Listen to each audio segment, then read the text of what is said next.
Hello everyone, I'm meteorologist Charlie Ironmonger. Thank you so much today for your noon news and weather update from the First Alert Desk. I want to bring to your attention a road closure that's happening in downtown Greenville. The North Carolina Department of Transportation says crews will be expanding their Dickinson Avenue road closure across Reed Circle starting today. Now, both northbound and southbound lanes of Reed Circle will be closed as crews continue utility work and road improvements.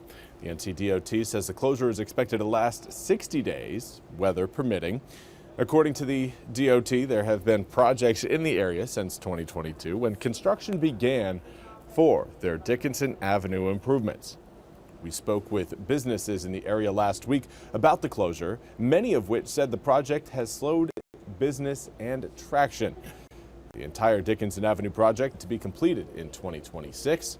The NCDOT says its project will improve curbs and gutters, repair storm drainage systems, and repave roadways, which all will help reduce flooding on Dickinson Avenue.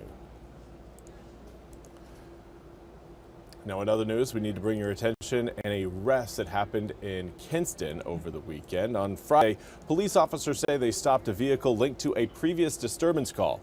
They made contact with the driver, 52-year-old John Holmes. Now, police say officers noticed signs of impairment and that the man was reaching around inside the vehicle. Officers saw part of a firearm concealed in a bag around where Holmes was digging. Now, he was arrested and charged with DWI, carrying a concealed gun after consuming, open container of alcohol after consuming, and failure to comply with license restrictions. And now we got to talk about your forecast. Yet again, another hot day today in eastern North Carolina. It's a first alert weather day because of the heat. And well, our advisories and warnings reflect just that. Areas shaded in orange on your screen, currently under a heat advisory that will go until 8 p.m. tonight. Areas shaded in pink, you're under an extreme heat warning. Now, regardless of whether you're pink or orange or right along the border, everyone in eastern North Carolina is going to be hot. Now, again, I do think areas in the pink, especially as you get a little bit further south, will be exposed to more heat as well as more humidity, but it's going to be present throughout eastern North Carolina. So even if you're watching around, say, Columbia or Elizabeth City, you're still going to be hot, you're still going to be humid, and you're still going to want to, again, make sure you listen to your body over the next several days as the heat persists all the way through Thursday. Right now, we're looking at air temperatures in the mid 80s to low 90s.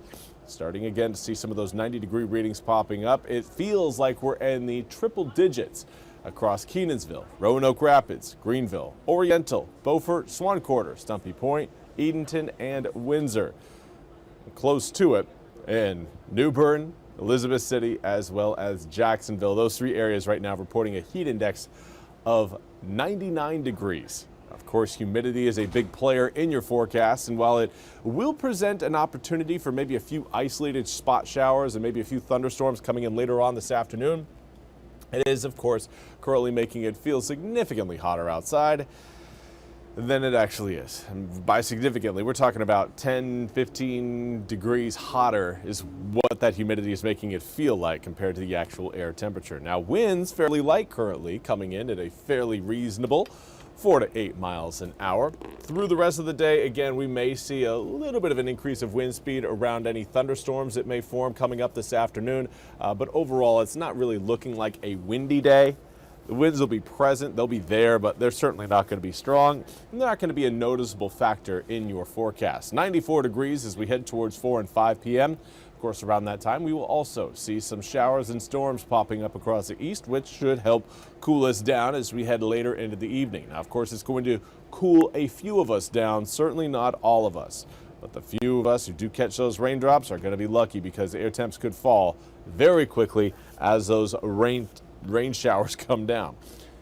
Here's a look at, again, some of the areas that may see some of those showers. Areas around the Albemarle Sound and really areas on the eastern side of Highway 17 continue to show a slightly higher chance of rainfall and even thunderstorm potential later on this evening. Everything going to be coming in out of the north. So, you know, if you see some dark clouds up to the north, those are most likely rain clouds and they're heading southward towards you. Now, coming up on Tuesday, tomorrow, So it'll be more of a sea breeze front that tries to get going, which means more coastal showers.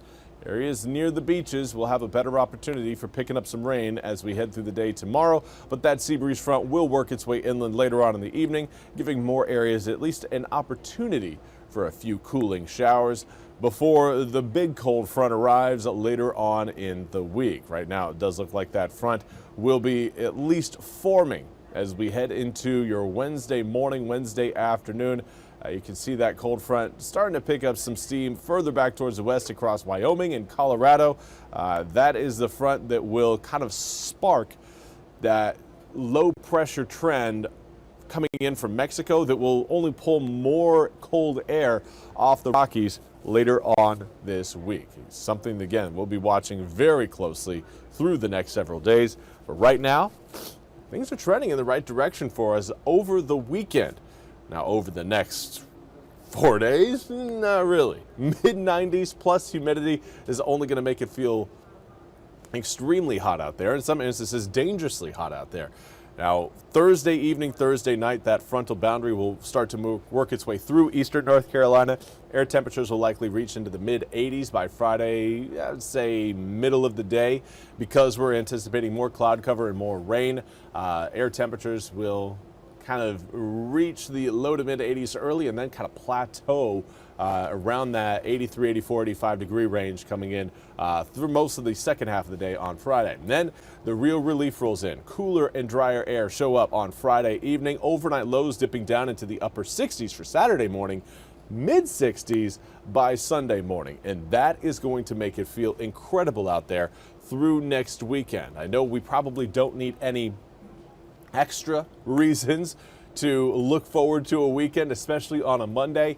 But right now I've got around 94, 95, 96, and 94 reasons over the next 4 days of why I am, again, looking forward to both Saturday and Sunday. Showing it up there again. First alert weather days for the next 4 days, including today. And then we start to get back to a more reasonable air mass, and certainly one that's going to make us feel quite a bit more comfortable. Well, that's all we have time for today's noon news and weather update from the First Alert Desk. I want to thank you all so much for joining me. We'll be back with more news and weather coming up at the top of the hour. Until then, I hope you all have a wonderful day.